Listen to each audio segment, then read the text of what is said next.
Obvious सी बात है कि हमारी जब भी दुश्मन देश के साथ में लड़ाई होती है तो उस समय में हमारी स्ट्रेटेजी या हमारी स्थिति कमजोर पड़ेगी। ठीक है, इसी के साथ साथ में बीआरओ जो है एक और काम भी करता है कि जो सीमावर्ती इलाके हैं उनका डेवलपमेंट करना। तो सड़क, ठीक है, सीमा सड़क संगठन बीआरओ, ठीक है, इसकी स्थापना 7 मई 1960 को हुई थी। ये याद रखिएगा आप सभी के सभी, इंपॉर्टेंट है। 7 मई को बीआरओ दिवस के रूप में मनाया जाता है। न्यू दिल्ली के अंदर में इसका हेडक्वार्टर है। एक्स्ट्रा इन्फॉर्मेशन आप लोगों को दे रहा हूं। और साथ ही साथ बता दूं अभी कि थोड़े दिन पहले उत्तरांचल के, उत्तराखंड के अंदर में, ठीक है, हिमस्खलन हो गया था। ठीक है, एवलांश हो गया था। हिमस्खलन का मतलब होता है बर्फ जो है वो बर्फ का टुकड़ा टूट के गिर गया था सड़क के ऊपर में। ठीक है, तो वो पूरा रोड क्लीनिंग का काम जो है वो भी बीआरओ ने ही किया था। तो इस तरीके से लोगों की जान बचाना, रेस्क्यू करना पहाड़ी इलाकों के अंदर में, बॉर्डर वाले इलाकों के अंदर में बीआरओ करता है। तो 7 मई 1960 को। नेक्स्ट क्वेश्चन की तरफ में आगे बढ़ते हैं फ्रेंड, जल्दी से हम लोग देखिए 15 मार्च को 2024 को लीक वाला क्वेश्चन है आप लोगों का। जल्दी से बताएंगे इस पर्टिकुलर क्वेश्चन का आंसर क्या होगा। ठीक है, बता दीजिए जल्दी जल्दी से इस पर्टिकुलर क्वेश्चन का आंसर क्या है आप लोगों का। आई थिंक एक क्वेश्चन हमारा बीच में रह गया था, चलिए कोई बात नहीं, उसको हम लोग अभी कर लेंगे। पहले इस क्वेश्चन को बता दीजिए आप लोग। देखिए, देहरादून में इंपीरियल फॉरेस्ट रिसर्च इंस्टीट्यूट की स्थापना कब की गई थी? पूरा का पूरा आपको एनसीईआरटी बेस बताता हूं यहाँ पर। देखिए आप लोग, देखिए फ्रेंड्स, अगर हम लोग बात करें कि इंडियन फॉरेस्ट सर्विसेज की स्थापना कब हुई थी, ठीक है, भारतीय वन जो सेवा है उसकी स्थापना हुई थी आप लोगों की 1864 के अंदर में। ये एक इंपॉर्टेंट पॉइंट आप लोगों का बन गया 1864 के अंदर में। नाउ फ्रेंड्स, इसके अलावा जो है इंडियन फॉरेस्ट एक्ट कब आया था? भारतीय वन अधिनियम 1865 के अंदर में आया था। और इसके बाद में imperial forest research institute, okay, ये याद रखना आप लोगों ने। इंपीरियल फॉरेस्ट रिसर्च इंस्टीट्यूट, इसकी स्थापना कब हुई थी? जल्दी से देखिए आप लोग यहाँ पर स्क्रीन के ऊपर में, और बताइए कि कब हुई थी और कहाँ हुई थी। ये भी क्वेश्चन बन सकता है आप लोगों का, कब हुई थी और कहाँ हुई थी। तो 3 क्वेश्चन यहाँ पर मैं आपके बनेंगे। इंडियन फॉरेस्ट सर्विसेज की स्थापना कब हुई थी? 1864 के अंदर में। इंडियन फॉरेस्ट एक्ट कब आया था? भारतीय वन अधिनियम 1865 के अंदर में। ठीक है, और इंपीरियल फॉरेस्ट रिसर्च इंस्टीट्यूट की स्थापना देहरादून के अंदर में 1906 के अंदर में हुई थी। आज हम उसको फॉरेस्ट रिसर्च इंस्टीट्यूट कहते हैं। इंपीरियल शब्द को हमने हटा दिया है आजादी के बाद में। ठीक है, चलिए, तो ये एक इंपॉर्टेंट पॉइंट प्लीज याद रखिएगा आप लोग। इंपीरियल फॉरेस्ट रिसर्च इंस्टीट्यूट 1906 के अंदर में आपका देहरादून के अंदर में स्थापित किया गया था। तो आंसर क्या होगा इस पर्टिकुलर क्वेश्चन का? जल्दी बता देंगे 3 मिनट के अंदर में। 1800 क्रॉस कर दिए। 1800 बच्चों का लाइक्स भी यहाँ पर में हो जाना चाहिए, ताकि इसी तरीके से एनर्जी के साथ में आपको पढ़ा सकूं मैं। हर एक बच्चा एक जगह पे शेयर कर देगा। ये आज आप लोगों की जो है फ्रेंड्स यहाँ पर में गुरु दक्षिणा है इस सेशन के अंदर में। Now friends, the book name wheels of history, बहुत ही ज्यादा इंपॉर्टेंट बुक है। हर बच्चा कमेंट के अंदर में लिख देगा व्हील ऑफ हिस्ट्री, इतिहास के पहिए। ये बहुत इंपॉर्टेंट पुस्तक किसने लिखी है? लोकमान्य बाल गंगाधर तिलक ने, राम मनोहर लोहिया ने, जयप्रकाश नारायण ने। किसने लिखी है? Wheels of history. ठीक है, इतिहास के पहिए। बताइए जल्दी जल्दी से। तो देखिए फ्रेंड्स, जो व्हील्स ऑफ हिस्ट्री नाम की जो पुस्तक है, ये देखिए टीआरई 2 का क्वेश्चन आप लोगों का। Wheels of history Ram Manohar Lohia ने लिखी है। ठीक है, राम मनोहर लोहिया ने, बहुत ज्यादा इंपॉर्टेंट क्वेश्चन है। ठीक है, लोकमान्य तिलक की जो पुस्तक है फ्रेंड्स, ये याद रख लीजिएगा आप लोग, गीता रहस्य और आर्टिक होम टू वेदास नाम की पुस्तक है। ठीक है, गीता रहस्य किसने लिखी? गीता रहस्य लिखते जाओ आप लोग, गीता रहस्य। ठीक है, लोकमान्य तिलक ने लिखी है गीता रहस्य, और साथ में साथ Arctic home to Vedas, Arctic, ठीक है, Arctic Arctic home to Vedas. ठीक है, ये पुस्तक भी इन्होंने लिखी है। जयप्रकाश नारायण ने लिखी है प्रिजन डायरी। ठीक है, ये याद रखिएगा आप सभी के सभी। कौन सी पुस्तक? Prison diary. ये क्वेश्चन आ सकता है कि प्रिजन, ठीक है, प्रिजन प्रिजन डायरी, ये नामक ये पुस्तक किसने लिखी? प्रिजन डायरी, अपने जेल में रहने का अनुभव। तो जयप्रकाश नारायण ने लिखी है। प्लीज इसको याद रखिएगा आप लोग, इंपॉर्टेंट है, एग्जाम में पूछा जा सकता है। जयप्रकाश नारायण बिहार के, ठीक है, एक सपूत। आप लोग बताइए भारत रत्न इनको कौन से साल के अंदर में मिला था? कितने बच्चे बता सकते हैं जयप्रकाश नारायण को भारत रत्न कितने कौन से साल में मिला था? एक्स्ट्रा इन्फॉर्मेशन जितना ज्यादा बढ़िया तरीके से आप लोग पढ़ोगे, जितना ज्यादा आप लोग शेयर करोगे, जितने बच्चे, ठीक है, जितना ज्यादा शेयर, क्योंकि शेयर का स्टैटिस्टिक्स भी हमारे पास में आएगा। ठीक है, तो जितना ज्यादा आप लोग शेयर करते रहोगे, उतना ज्यादा एक्स्ट्रा इन्फॉर्मेशन के साथ में, एनर्जी के साथ में मैं आप लोगों को पढ़ाता रहूंगा। ठीक है, चलिए, तो आप लोगों का जो है फ्रेंड्स, जयप्रकाश नारायण को भारत रत्न कब मिला था ये आपको बताना है। अब बहुत इंपॉर्टेंट वाला क्वेश्चन, ठीक है, देखिए, रेल पथ के संकीर्ण गेज की चौड़ाई कितनी होती है? आप लोगों को ये क्वेश्चन आए हुए हैं। ठीक है, जो रेल पटरी होती है वो अलग अलग प्रकार की होती है। कुछ छोटी पटरियां होती है, दोनों के बीच में कम दूरी होती है।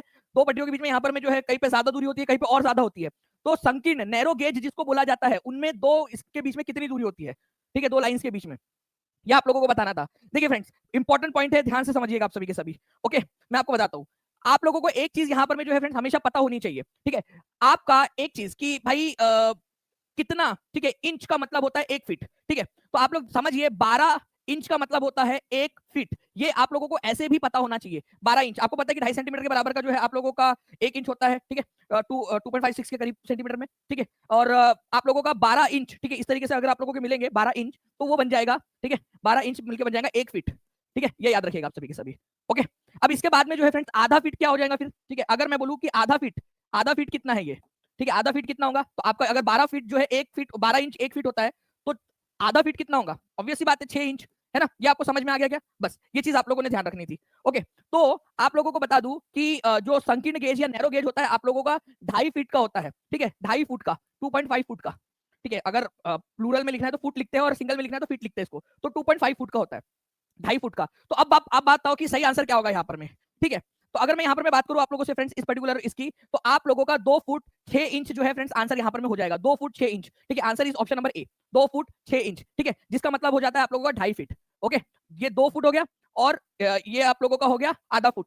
ठीक है, तो आंसर हो गया 2 फुट 6 इंच। अगर फुट में पूछे तो 2.5 फुट होगा, और अगर मान लो फुट और इंच दोनों में पूछ लिया जाए तो इस तरीके से होगा। इंपॉर्टेंट पॉइंट है, याद रखिएगा आप सभी के सभी। ठीक है, एग्जाम के अंदर में पूछे जाने की प्रबल संभावना है। अगर आप इसको सेंटीमीटर में कन्वर्ट करोगे या मिलीमीटर के अंदर में कन्वर्ट करोगे तो दोनों बता देता हूं। ठीक है, इसको अगर आप कन्वर्ट करोगे तो 762 mm आता है, 762 mm।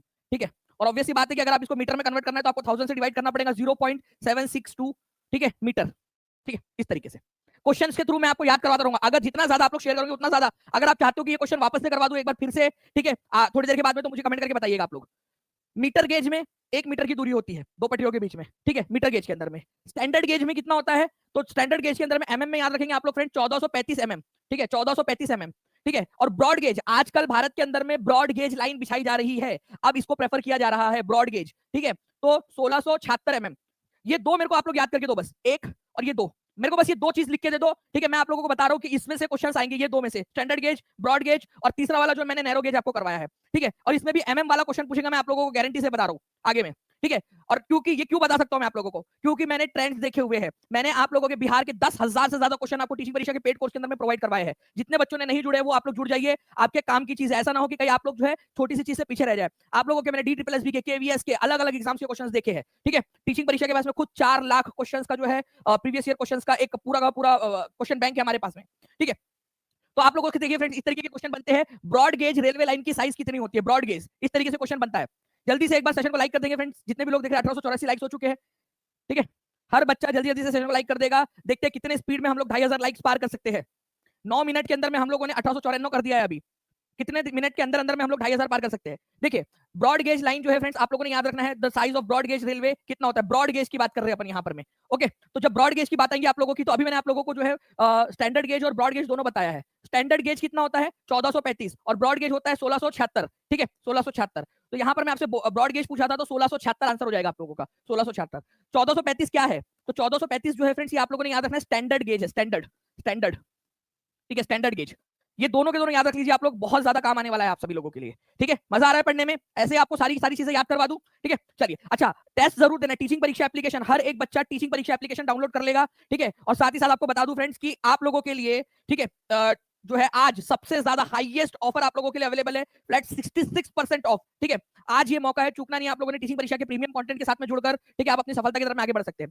नाउ फ्रेंड्स, किसने स्वदेशी आंदोलन की प्रेरणा हेतु भारत माता की पेंटिंग जो है चित्रित की थी, भारत माता की पेंटिंग किसने बनाई थी, ये बताएंगे आप सभी के सभी।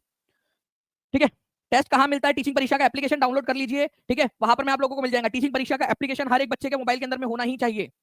ठीक है सर, आज मैंने आपका क्लास परचेस कर लिया है, बहुत ही जोश और एनर्जी से पढ़ाते हैं, बहुत बहुत धन्यवाद। थैंक यू अंजू कुमारी जी, बहुत बहुत शुक्रिया। ठीक है, और ऐसे ही आप पढ़ते रहिए, और आप जैसे आज आपने परचेस किया, आपने देखा कि एनर्जी से वहां पर में पढ़ रहे हैं, और ऐसे ही हम आगे में भी पढ़ते रहेंगे। तो भारत माता की पेंटिंग जो है फ्रेंड्स, ये याद रखना आप लोगों ने। ठीक है, अवनींद्रनाथ टैगोर जो है इन्होंने बनाई थी। ये एक्चुअल क्वेश्चन एग्जाम में आया हुआ आप लोगों का, और एनसीईआरटी बेस्ड है ये। ठीक है, तो ये जो पेंटिंग है भारत माता की पेंटिंग, ये वो पेंटिंग थी जो उन्होंने बनाया था। ठीक है, बंगाल का जब बंटवारा हुआ तो उसको उसके समय में उन्होंने ये चित्र बनाया था। ठीक है, अवनींद्रनाथ टैगोर ने। ठीक है, तो ये याद रखिएगा आप लोग, अवनींद्रनाथ टैगोर। देखिए, बिहार दिवस जो है फ्रेंड्स कब मनाया जाता है, ठीक है, बिहार दिवस कब मनाया जाता है, ये क्वेश्चन टीआरई में आया हुआ क्वेश्चन आप लोगों का, बीपीएससी टीआरई 3.0 19/7/2024 को।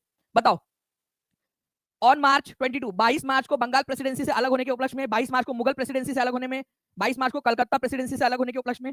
ठीक है, ऊपर में से एक से अधिक, ऊपर में से कोई नहीं। देखिए, मुगल प्रेसिडेंसी नाम की तो ऐसी कोई चीज थी नहीं, मुगल प्रेसिडेंसी, मुगल प्रेसिडेंसी ऐसा तो कुछ था नहीं। आपका बंगाल प्रेसिडेंसी थी, कलकत्ता प्रेसिडेंसी नाम की भी कोई चीज थी नहीं।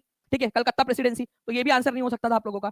22 मार्च को जो है फ्रेंड्स क्या हुआ था, बिहार एंड उड़ीसा प्रांत, बिहार और उड़ीसा पहले एक ही प्रांत हुआ करते थे, उनके अलग होने की घोषणा हुई थी। तो घोषणा हुई थी, इसी वजह से फ्रेंड्स इसके उपलक्ष्य में 22 मार्च को बिहार दिवस के रूप में मनाया जाता है। ए इज द करेक्ट आंसर। तो ये आपका एक्चुअल क्वेश्चन है जो एग्जाम में आया था। मैं टीम से रिक्वेस्ट करूंगा कि इसको थोड़ा सा ऊपर कर दीजिए ताकि बच्चों को दिख भी जाए। ठीक है, टीआरई के अंदर में आया हुआ क्वेश्चन आप लोगों का। ठीक है, टीआरई 3.0 के अंदर में। ओके, चलिए, तो ए इज द करेक्ट आंसर। आगे बढ़ते हैं हम लोग यहाँ पर में फ्रेंड्स। हमारे 22 मार्च 1912 को जो है बिहार एंड उड़ीसा प्रांत जो है वो अलग हुआ था आप लोगों को, ये याद रखना है आप लोगों ने।